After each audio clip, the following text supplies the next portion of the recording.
채무자가 시어머니고 임차인이 며느리인 배당 신청 안 하고 버티다가 어느 정도 내려가니까 갑자기 배당 신청을 했습니다. 채무자가 진 빚은 5천만 원 정도이고 며느리가 1억 5천 정도 보증금이 있었고 아파트는 2억 8천이었어요. 채무자가 시어머니고 임차인이 며느리, 그리고 아무래도 후순위가 아니라 선순위니까 저한테 질문을 하신 것 같아요. 옛날 얘기를 좀 해볼게요. 대학력 얘기를 하신 것 같은데, 옛날에는 배당 신청 기간이 없었어요. 그러니까 아무 때나 하면 되는 거였어요. 그러니까 뭔 얘기냐면 1순위 임차인이 있는데, 확정일자 다 받고 있는 임차인이 있는데 배당 신청을 안 했어요, 이 사람이. 그리고 이제 근저당이 이렇게 있겠죠. 근데 이 사람이 배당 신청을 안 하면 우리가 인수해야 되잖아요. 근데 경매 하루 전날 배당 신청을 하거나, 그럼 갑자기 인수하지 않을 대상이 되죠. 근데 그 경매 하루 전날 배당 신청을 한 건 우리가 알 수 없잖아요. 그러니까 그 임차인이 작전을 짜기가 굉장히 좋았어요.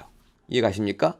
반대의 경우도 있어요. 배당 신청을 했는데 입찰 하루 전날 배당 철회를 합니다. 그러면 그거 잘못하고 낙찰받으면 이거 다 인수해야 되는 그런 엄청난 하자를 터뜨리는 그런 사례도 있었어요.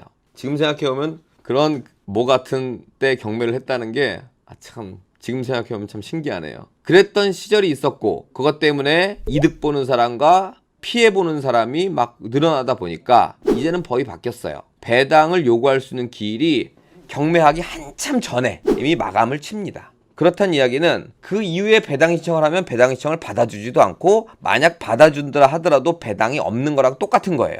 이해 가시죠? 그래서 경매가 첫 기일이 잡히기 한참 전이니까 이미 이 사람은 배당 받을 사람인지 배당 못 받을 사람인지가 결정이 된 거죠. 근데 지금 질문은 경매가 유찰되기 시작하니까 배당 신청을 했대요. 또는 경매가 유찰되기 시작하니까 배당 철회를 했대요. 그거는 배당 신청을 했든 배당 철회를 했든 이 지금 질문 사례는 뭐예요? 배당 신청을 안 한 사례죠. 그걸로 그대로 인정이 됩니다. 나중에 배당 신청을 한 건 아무 소용이 없다. 따라서 인수해야 될 임차인이라면 우리가 인수해야 되는 상황이 벌어진 것이다 합니다. 나중에 배당 신청을 하더라도 그건 배당 신청을 했다고 인정받을 수가 없습니다. 로프로스님께서 말씀하신 배당 날짜 오버일 뜻이 아마 그 뜻인 거 아닌가 생각이 듭니다.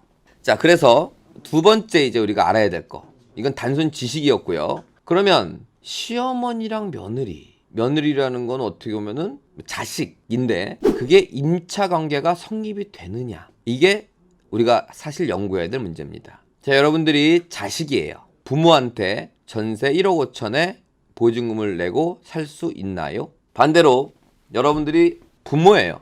자식한테 우리 집 들어오니까 1억 5천 보증금을 내 라고 할 수 있나요? 법으로 인정받을까요? 부모가 자식한테 임대를 놓는 건 인정이 됩니다.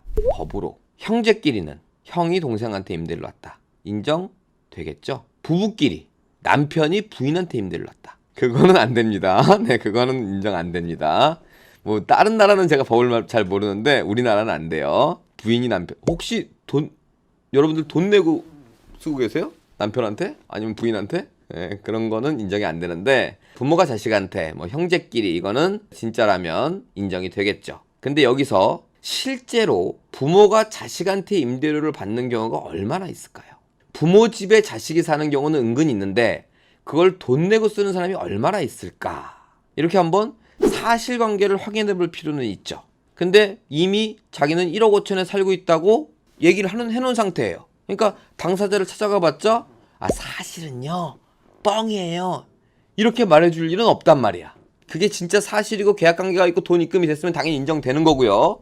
근데 실무적으로 필드에 나가보면 부모가 자식한테 임대료를, 보증금을 받는 경우가 별로 없기 때문에 우리가 한 번 더 조사를 해보자는 건데, 이 당사자를 만나면 우리가 아무 소득도 없이 끝날 가능성이 높다는 얘기입니다. 그러면 제가 항상 하는 얘기 있죠? 항상 알려드리는 거. 이 둘은 알고 있을 거예요. 실제로 돈을 냈는지 돈을 안 냈는지. 그럼 이 사람 말고 또 알고 있는 사람이 없을까? 한번 연구해보라는 얘기입니다. 여러분들 그 줄여서 주담대라고 한다면서요? 주담대. 주택담보대출을 받으러 은행에 가면 은행에서는 엄청난 서류들을 요구합니다. 그 중에 하나가 임차인이 있으면 안 돼요. 안 나옵니다. 대출이 안 나온다는 얘기예요.